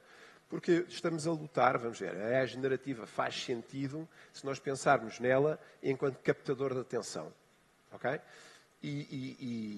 bom, captador de atenção por um lado e, por outro lado, com a grande mais-valia, potencial grande mais-valia, de ser mais rápida e barata do que a produção ela própria de conteúdos. Portanto, também uma ferramenta para a redução de custos. Sim, por isso é muito tentador. Agora, na prática, temos que saber, e é fundamental, que o cliente entenda aquilo que é genuíno do que não é, do que é Power by AI, não é? Porque senão podemos ter uma reação contra aquilo que nós pretendemos. E até, no seu entender, afetar a reputação de uma marca, se o cliente se sentir, entre aspas, enganado. Eu achava que estava a falar com uma pessoa e afinal estou a falar com um robô, entre aspas. Acha que isso pode ter algum impacto na reputação? Sim. Para uma pessoa mais tradicional? Claro, se não formos claro com o cliente, é natural que possa ter um Sinta impacto desiludido. Na reputação. Claro. Portanto, agora, este espaço ainda estamos no princípio, não é? A fazer pequenos testes, a ver o que é que corre bem num caso, o que é que corre mal no outro, muito trade-off com a Casa-Mãe, com a Espanha, neste caso, e percebermos se isto é um caminho ou não e se é consistente. Miguel, e na General e Tranquilidade também é, mas ainda não foi, em termos de inteligência artificial, ou é uma ferramenta para obter resultados e reduzir custos? Bem, bom dia a todos também. Sim, eu acho que a resposta é igual para muitas empresas. Já é ligeiramente, ainda não é o que pode de facto vir a ser. Nós atualmente olhamos para estes temas mais relacionados com AI muito na perspectiva de experiência de cliente e também na própria sustentabilidade do negócio. Como é sabido, os seguros vivem de dados, não é? Dados e dados e dados. E, portanto, quanto melhores forem os modelos de trabalhar esses dados, mais sustentável seremos nós, enquanto empresas, porque cotamos melhor os riscos e também mais justos para os clientes podemos ser. Não é? Na verdade, as mesmas estratégias de pricing, etc., podem ser muito mais ajustadas para o bem e para o mal, dependendo do comportamento das pessoas, das empresas. E, portanto, temos essa camada que agora estamos a desenvolver em termos de preço. Temos também, em termos de agilização e, portanto, experiência de negócio, há cotações de negócio que são super complexas de fazer e aí trazer este tipo de tecnologia também acelera especialmente estes processos, torna-nos mais próximos dos clientes e diferencia-nos de alguma maneira num mercado que é altamente competitivo, em que não há diferenciação entre nós e outro, para o cliente um bocado indiferente, é obrigatório. É mais o fator preço, quase. É obrigatório, portanto, temos de facto criar aqui estratégias de maior engagement. E aqui, pronto, entramos numa componente mais orientada a marketing e necessidades dos clientes. Existe um protection gap, é assim uma buzzword do nosso setor, mas é um gap de proteção, uma tradução um bocado estúpida, desculpem. Mas pronto, existe aqui uma necessidade de proteção que não é colmatada por todos nós. Ultimamente até fomos impactados pelo Martim, por exemplo, e que traz um bocadinho à tona uma série de coisas que nós estamos todos expostos e que não tínhamos noção até descobrir. Portanto, é o nosso papel e usamos estas ferramentas também para impactar os clientes certos com o que nós achamos que são as necessidades desses clientes. E por fim aqui um bocadinho também como o Manel também já referiu e o Lino também, começar também aqui a experimentar o engagement direto com os clientes, portanto, ao nível do serviço. Qualquer pessoa mais atenta aos seguros sabe que nós somos super generosos no papel que entregamos com todas as regras do seguro. Passa publicidade. Exatamente. E, portanto, tentamos também, de alguma maneira, fazer com que nós já tentamos simplificar, mas tentar explicar ainda melhor aos clientes o que é que tem, o que é que não tem e não defraudar as expectativas no final do dia. Mas sim, acabo como começo. É um caminho que já começou. Está a ser feito e há de ser melhor, com certeza. Abrindo aqui um pouco o diálogo aos riscos e às desvantagens. Samuel, estamos aqui a dizer que é um caminho inevitável, que tem que ser feito, a inteligência artificial já faz parte dos nossos dias. Agora, também há aspectos negativos que impactam não só nas marcas, mas também na vida de todos nós. Pegando aqui num dado do estudo, metade dos europeus considera que vai ser difícil distinguir o que é verdadeiro daquilo que é falso. como é que isto impacta nos negócios das marcas e na reputação das marcas, como falávamos aqui há pouco. Que cuidados é que tem que ter? Bom, eu penso que isso já foi bastante bem referido aqui na análise das tendências. É óbvio que qualquer tendência que seja, qualquer tecnologia que surja de novo, aporta sempre consigo vantagens e inconvenientes, como é óbvio. Esta lógica da desconfiança, da proliferação de fake news, esta dúvida, com a pergunta que colocava à audiência também no início, quantos de nós é que estávamos convencidos que num serviço a cliente estávamos a falar com uma pessoa e estávamos a falar com um chatbot. Com um chatbot e com tudo isso. Portanto, há que haver cuidados redobrados na utilização também da tecnologia e da inteligência artificial, até porque nesta interação com o consumidor as marcas têm que ter cuidados acrescidos quanto à sua identidade reputacional. Mas será que vamos chegar a um ponto em que vai ser tão natural interagir com a inteligência artificial que já vai deixar de ser necessário identificar? Eu respondia aqui com um adágio mais em espanhol do que em português, até para baralhar isto um bocadinho. Se manhã és Navidad, não sei. Não sei. Não. Portanto, estamos a falar de tendências, estamos a falar, e as próprias marcas referiram aqui nas três pessoas que são colegas de painel, referiram que efetivamente temos que seguir muito uma lógica de tentativa e erro, de encontrar os caminhos certos, e todos estes passos têm que ser dados de uma forma muito equilibrada, muito sustentada, porque daquilo que se trata, apesar de escolhermos outros caminhos e da facilidade que a tecnologia nos traz, de facto, há todo um passado, toda uma identidade de marca e todo um relacionamento com os consumidores que não pode ser posto em causa em nome de tendências e modernidades que aqui vêm. Portanto, tudo isto tem que ser muito sustentado, muito estudado para uma aplicação correta e concreta dessa nova realidade.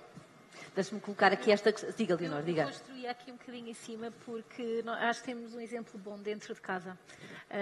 Nós passámos alguns minutos a discutir se o nome que tínhamos dado ao chatbot era suficientemente bom.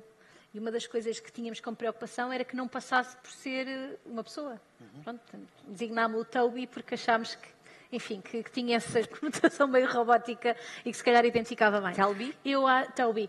E eu acho que nós, no uso, neste caso do AI do serviço ao cliente, chamemos-lhe assim, atirámos um bocadinho para a frente, numa altura que se calhar o Toby precisava de muita interação para aprender. E, portanto, ele era bastante deficiente quando o lançámos. E agora olhamos para trás e pensamos, meu Deus, quase que inconsciência. Mas, ao mesmo tempo, se não tivéssemos lançado, ele não teria atingido a maturidade que depois atingiu. Entretanto, veio o Generative AI, que fez com que o Toby passasse a ser o Super Toby, whatever that means, mas significa que ele está disposto e consegue tratar de problemas mais complexos, consegue partir o elefante maior em mais postas e ser mais rápido na resposta e ter quase que um look-like mais humano. E, portanto, acaba por ter impacto, já que tem muita presença na maior parte das interações de primeira derivada, chamemos assim, quando as coisas complicam, obviamente que há sempre uma pessoa por trás, mas começou a ter impacto num dos indicadores mais valorizados, que é o First Time Resolution, que é, no fundo, a resolução do problema à primeira, tem imenso impacto na percepção do cliente, etc. Posto isto, olhando para trás, foi preciso muita resiliência para uma marca que tinha a sua reputação e um dos seus vórtices mais diferenciadores, o serviço ao cliente humano, com um sorriso na voz, atirar-se para a frente por uma questão de gestão de PNL, de eficiências, de custo, do benefício a prazo que aquilo poderia trazer, para abordar de uma forma tão massiva e abraçar de uma forma tão massiva um chatbot. Se no futuro isto vai ser o futuro, eu acho que já há estudos que provam que o chatbot consegue ser melhor que um humano a resolver muitos dos problemas, o que não deixa de ser um bocadinho assustador, mas ao mesmo tempo é um wake-up call e faz com que nós pensemos que se calhar o humano é melhor usado para fazer outras coisas que não estar a fazer aquilo. E está tudo bem, porque lá está, empregos novos criam, skills desenvolvem-se, etc. E o ser humano, se alguma coisa que tem demonstrado ao longo de toda a eternidade, é que tem essa capacidade adaptativa enorme. Eu ia perguntar aos três se têm percepção nas vossas marcas, quando o cliente contacta, por exemplo, o apoio ao cliente, procura mais falar com uma pessoa. Há aquelas pessoas que têm aquela reação de estou eu a falar com uma máquina, não quero nada falar com uma máquina. Não sei se isto é medido. Há mais procura por falar com uma pessoa ou há muitos assuntos que são resolvidos através de inteligência artificial ou qualquer outro mecanismo mais automático? Têm essa percepção? Se as pessoas aceitam bem a tecnologia e esses automatismos ou se procuram mais o contacto humano? Depende da idade. As pessoas querem querem resolver os problemas. Ou seja, ao fim e ao cabo... De uma maneira ou de outra querem que se resolva. Sim. Portanto, o que querem é que resolva. Enquanto o contacto humano, e é importante que ele seja eficiente, não é? Porque não são os chatbots só no momento de arranque que não são. Enquanto o contacto humano é eficiente, as pessoas vão privilegiar isso. Do lado das empresas, é possível que o chatbot seja visto como uma solução mais eficiente, pelo menos a prazo. E, portanto, é normal que as empresas tentem impor os chatbots. Mas enquanto eles não forem eficientes, a satisfação do cliente não está lá. E, portanto, este trade-off tem que ser considerado, não é? E a partir daí, uma vez mais, isto é uma verdade lá para Alice, mas o cliente é que tem razão e as marcas têm que se adaptar ao tema. Nós tivemos a necessidade de introduzir um opt-out, que é a pessoa dizer Toby não. Certo. Okay. Toby não, ok. Miguel, há pouco falava da complexidade de explicar os seguros. Tem essa percepção se os clientes dizem, não, eu quero é falar com uma pessoa, não quero estas coisas aqui, ou depende um bocadinho da idade, como estava a Leonora a dizer, do tipo de público. Nós aqui somos regulados por contratos super, aliás, estava há bocado a falar da quantidade de páginas, o que faz com que nós, por exemplo, ao nível do chatbot, temos vindo num caminho lento, mas muito sustentado. E nós, tem piada a falar do First Time Resolution, porque é uma métrica que nós também, como é óbvio, acompanhamos e que vemos que vai paulatinamente melhorando à medida que nós vamos inserindo cada vez mais funcionalidades no chatbot. Mas lá está, são circunscritas a determinadas operações muito concretas e quase que são expostas. Pode fazer isto, sei lá, uma alteração de IBAN, uma coisa específica. Não é aberto. Para coisas mais abertas, pronto, é o tal trabalho que há de ser no futuro e ainda não é. Nós aqui temos sentido que há alguma redução de casos que existem ao nível do chatbot no contact center. Portanto, são coisas que muitas vezes até ao nível do contact center são resolvidas automaticamente e sentimos que de facto já começa a haver algum tratamento deste tipo de casos. Até é mais rápido, na verdade. Quando lá está, é mais rápido. Agora, acaba por ser aqui um bocadinho relacionado com o perfil do cliente, não é? O perfil que nos procura no site já não é tão associado à idade, não é? Já não é uma coisa tão restringida a faixas etárias. Mas à literacia digital, no fundo. À literacia digital. Mas sim, de facto, ou seja, dependendo do perfil do cliente, opta mais por um caminho digital, no qual usamos estas ferramentas, ou por falar com pessoas. E esse tipo de pessoas está em crescendo, claro, até pelo trabalho que todos fazemos de melhorar estas ferramentas. Eu lembro-me de falar com o Toby, antes de ser super, e de facto agora fiquei tentado a falar com o super Toby. Okay. Samuel, falamos aqui dos micromomentos, da quantidade de campanhas publicitárias que existem num dia e também da nossa atenção durar tão pouco. Como é que as marcas, cada uma aqui no seu segmento, consegue aproveitar estes micromomentos? Bom, isso eu acho que a primeira palavra aí terá de ser dos responsáveis de marca, como é que identificam esses micromomentos ou como é que nós nos podemos ajudar a identificar esses micromomentos e depois tirar a sua utilização. Eu penso que a chave da utilização destes micromomentos, eles apresentam-se em número crescente, mas a regra e o caminho para utilizar esses micromomentos terá muito mais a ver com a forma como olhamos para eles, por diferenciação àquilo que tínhamos anteriormente. Eu aqui destaco o aspecto que aqui foi focado pelo David também, a lógica da attention economy, que é hoje o name of the game, o que é o attentive reach? Como é que captamos mais do que um número grande de pessoas e que conseguimos segmentar e identificar com determinadas variáveis sociodemográficas em termos de tipificar um público-alvo e dirigirmos a comunicação para ele? Muito mais importante é ver dentro desse público-alvo que está segmentado com essas variáveis qual é o seu índice de atenção à comunicação e ao contacto que prestam com a nossa comunicação. É daí que decorre uma melhor e mais eficiente utilização desses micromomentos que cada vez se apresentam em maior número aos consumidores e às marcas, por assim dizer. Penso que a chave será a utilização por aí, com uma outra lente de observação desses micromomentos. Vocês têm estes micromomentos identificados nas vossas marcas? É algo que já tivessem pensado? Nós temos noção de quantos segundos em média é que as coisas são vistas, por exemplo, em Meta. E é de uma frustração alucinante. Perceber que passámos de 3 para 7 segundos é uma vitória. E depois vamos ver o histograma e perceber, não, mas há 40% que viu o anúncio até ao fim, e pronto, e é nisso que nos ancoramos. Portanto, sim, micromomentos estão lá. Acho que uma coisa que também foi referida à apresentação, que eu pessoalmente gosto muito de trabalhar, são 2 palavrinhas. Uma é a consistência. De facto, a marca tem que ser consistente sempre naquilo que faz, porque o attention span é tão grande que a pessoa, para identificar a marca, há coisas que nos ajudam a identificar a marca e essa consistência é fulcral. Mas ainda a coisa mais relevante é a relevância. Passo o pleonasmo, que é, se eu estou a falar com um determinado target, aquilo que eu estou a dizer é ou não é relevante para aquele target. Porque se não for, I'm gone. Já fui. E, às vezes, uma maneira de endereçar esses micromomentos é precisamente pensar um bocadinho com a lógica dos nichos que estava a ser apresentada, que é, nem sempre a marca é a melhor solução para capturar a atenção. Então, quem é? Então, quem é? Ok, é a pessoa. Tem fit ou não tem fit com os valores da marca? Porque se essa pessoa for a pessoa certa para falar com o target, mas não endereçar e não vocalizar aquilo que a marca stands for, também não é um bom método. Mas aí já está a falar dos criadores de conteúdo.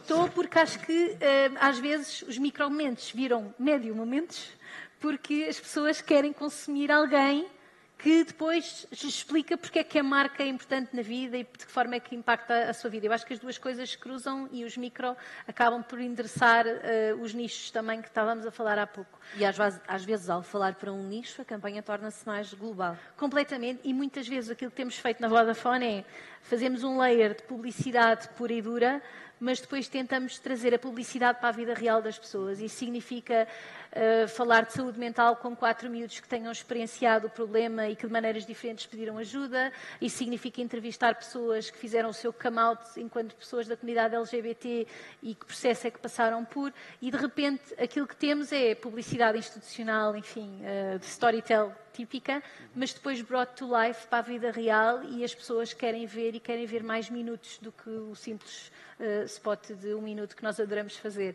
Mas depois há milhares de minutos que podem ser vistos. Ainda agora, por exemplo, no último Natal, em vez de fazermos este Back to Reality one shot, fizemos sob a forma de um podcast. E, portanto, fizemos viver mais tempo durante o tempo, semanas a fio, para, de forma consistente, lá está, e de forma relevante, abordarmos o impacto que o digital tem na cabeça das pessoas.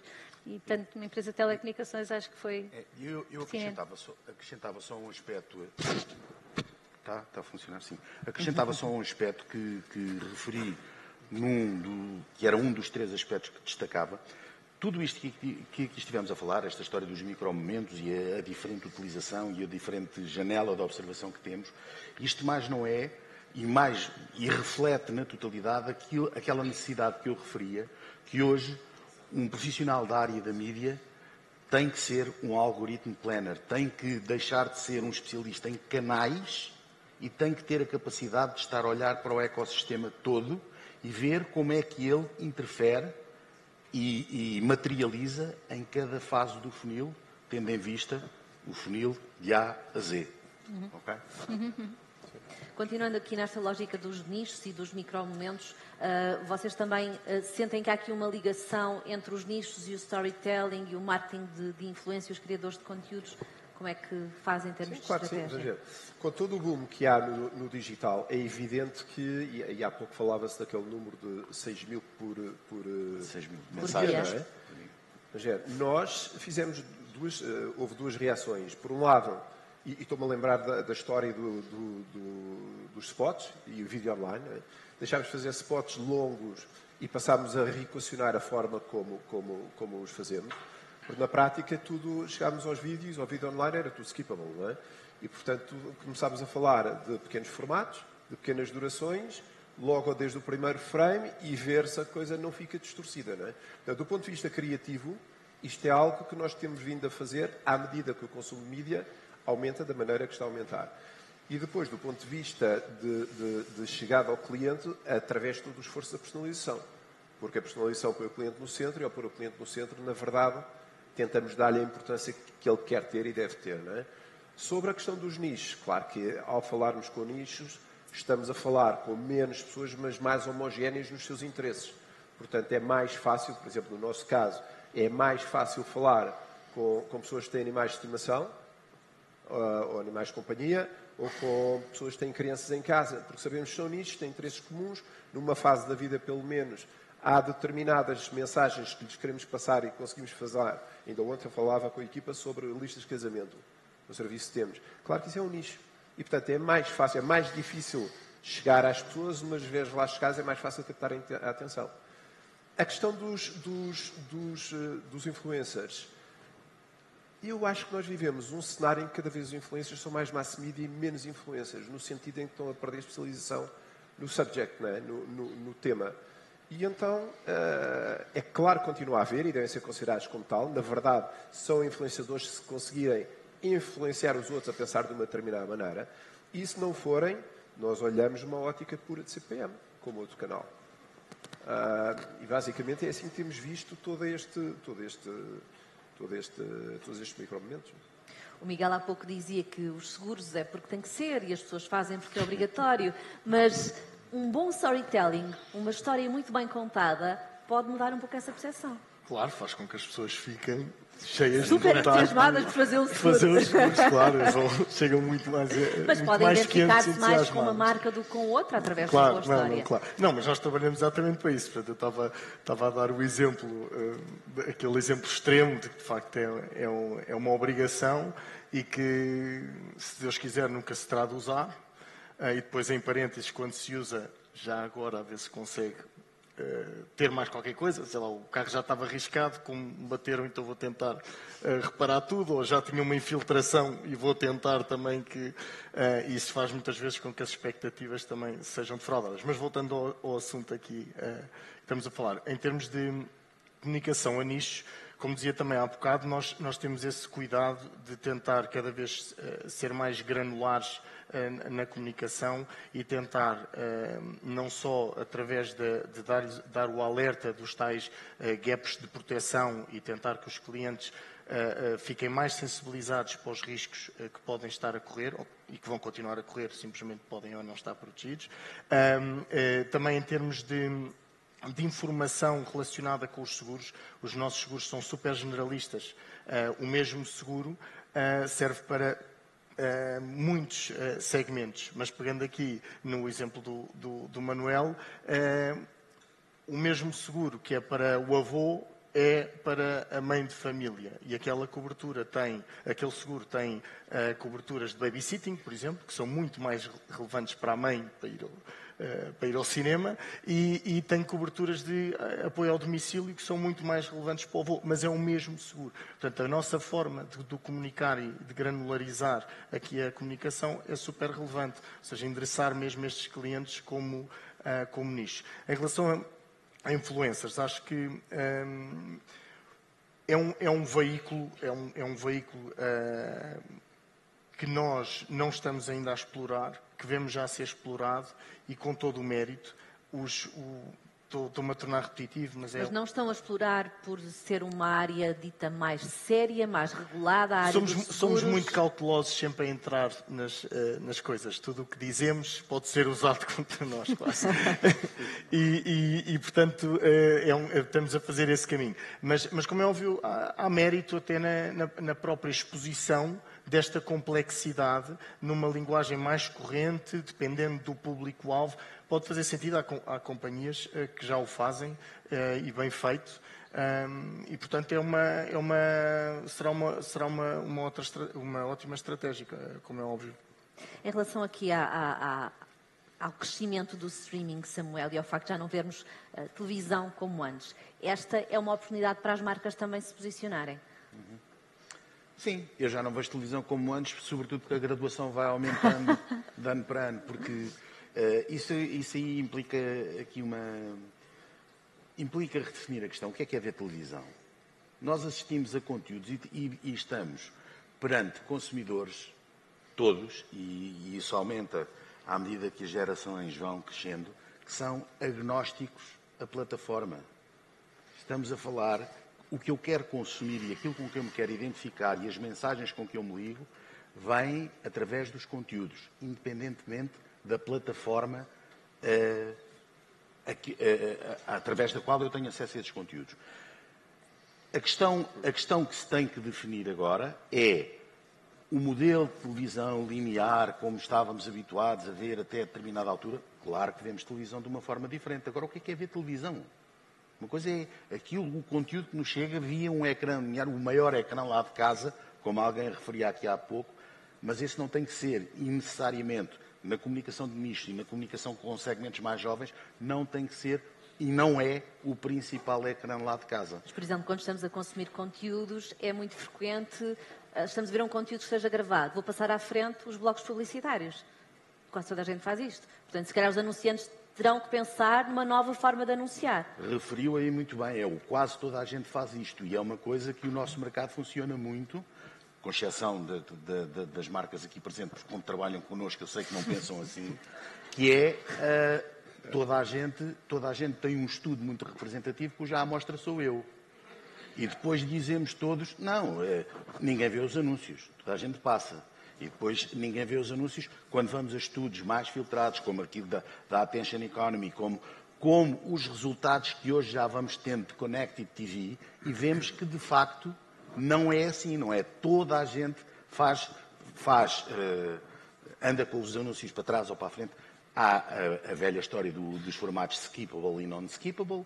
Logo aí é uma das ferramentas que existem para mitigar um pouco isso, mas num mundo em que a audiência está cada vez mais segmentada, mais fragmentada, é preciso muito cuidado com essas generalizações que se diz ninguém vê, ninguém faz, depois ninguém faz, mas depois as coisas aparecem feitas. E, portanto, temos que ter algum cuidado e alguma profundidade na análise e nas métricas com que medimos a nossa comunicação e com que medimos a nossa capacidade de chegar aos consumidores, porque a última métrica que existe, e essa, sim, é o tira-teimas de se fazemos bem as coisas ou não, são os business outcomes que têm que daí advir. Porque se estás só a jogar e a treinar sem rematar à baliza, se não marcas golo, estás só a treinar, não estás a jogar. Portanto, e é preciso ter muito a consciência disto. Leonor, falámos um bocadinho aqui sobre o streaming até antes desta conversa aqui. Como é que se anuncia de forma diferente? É de forma diferente ou não?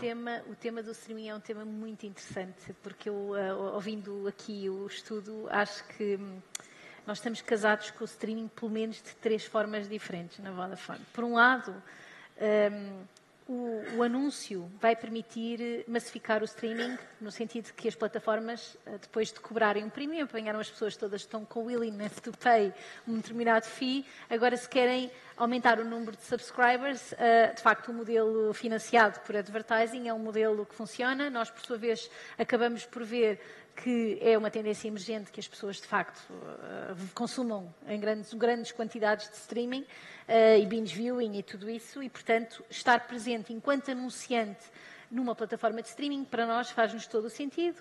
Mais haja em Portugal, OTTs a fazer esse estilo de movimento, com certeza que a Vodafone faz sentido que esteja presente. Depois, e falando um bocadinho de partnerships que estavam assim a ser identificados, as tais parcerias financeiras ou de retalho, ou enfim, com o streaming, acho que nós estamos casados com os OTTs na Vodafone.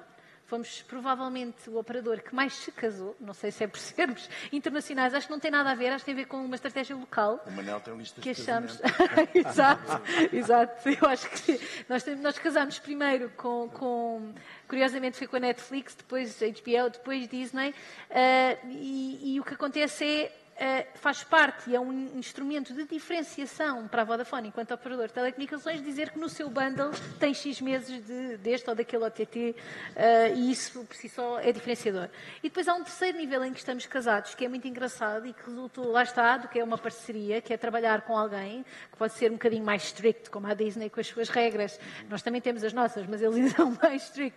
Ou pode ser, enfim, de cooperar com uma HBO, que talvez seja um bocadinho mais flexível, ou mesmo com a Netflix, que advém do facto de nós, quando promovemos e fazemos conteúdos, anúncios de televisão, estamos a promover ambas as marcas, não é? Estamos a promover o casamento. E às vezes esses anúncios são estupidamente benéficos para ambas as partes e de repente já são os próprios OTTs a dizer não, mas se houver campanha de publicidade, nós estamos in porque... E portanto já é uma arma negocial para quem está a negociar precisamente a distribuição dos conteúdos, poder falar em campanhas em conjunto. Portanto, eu acho que as parcerias de retalho fazem todo o sentido, nós entramos nos MUPIs do continente, enfim, há novos meios que estão a surgir que advêm do facto dos próprios retalhistas perceberem. Nós temos um manancial de dados, como as telecoms também têm um manancial de dados. Há aqui todo o fenómeno das cookies on the side, que está a esburilar-se por um lado e que temos como pensar com os first party data, quer dizer, vamos partilhar dentro daquilo que o GDPR nos permite fazer, com muita responsabilidade, mas vamos tentar perceber de que formas é que as parcerias podem fazer sentido e claramente o streaming eu acho que veio para ficar.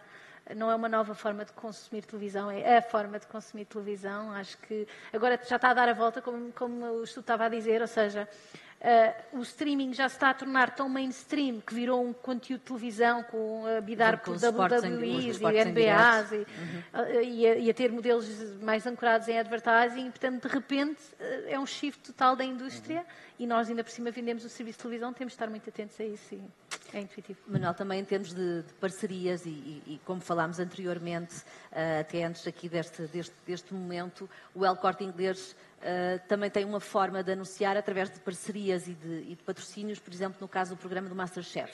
Sim, há pouco estava o Luís Ferreira a falar da São Silvestre, portanto, ao fim e ao cabo, o MasterChef é uma forma de estarmos presentes dentro do conteúdo, não é? Claro. Portanto, ao fim e ao cabo, há um conteúdo que faz fit com o posicionamento que nós estamos à procura, neste caso para a alimentação, para o supermercado, e, portanto, estamos dentro do programa, acreditamos que, como dizia o Samuel, as pessoas não desaparecem quando há intervalos, mas a verdade é que consomem mais eficientemente quando estamos dentro do conteúdo, não é? E, portanto, acreditamos que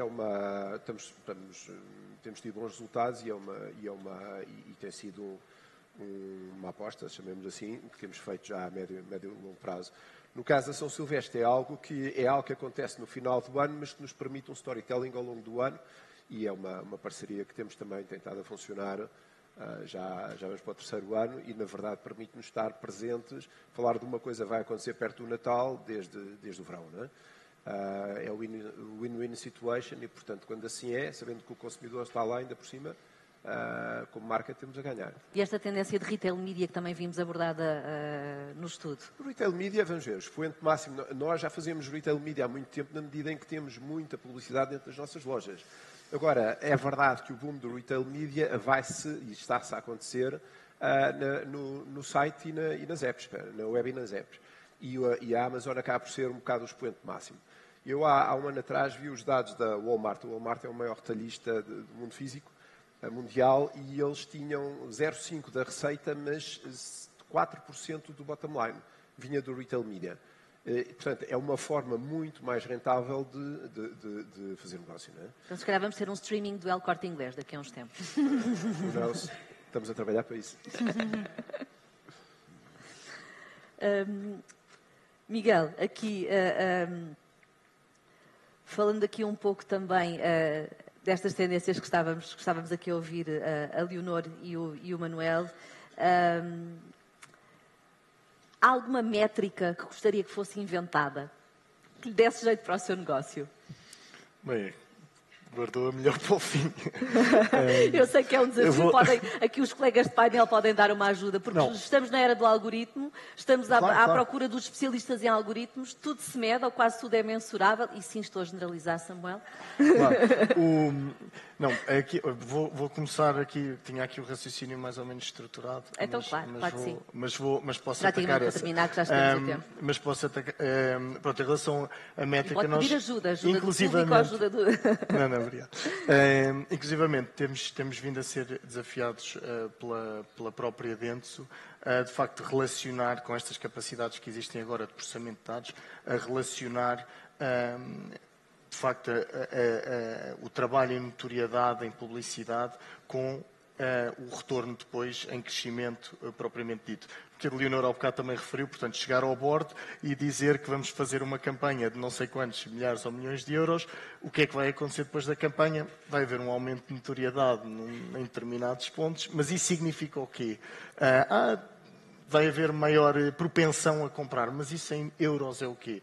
Portanto, eu acho que não lhe consigo dizer a métrica, mas na verdade já estou aqui não tenho nome para ela, mas na verdade é esta relação direta de publicidade com inflow, não é?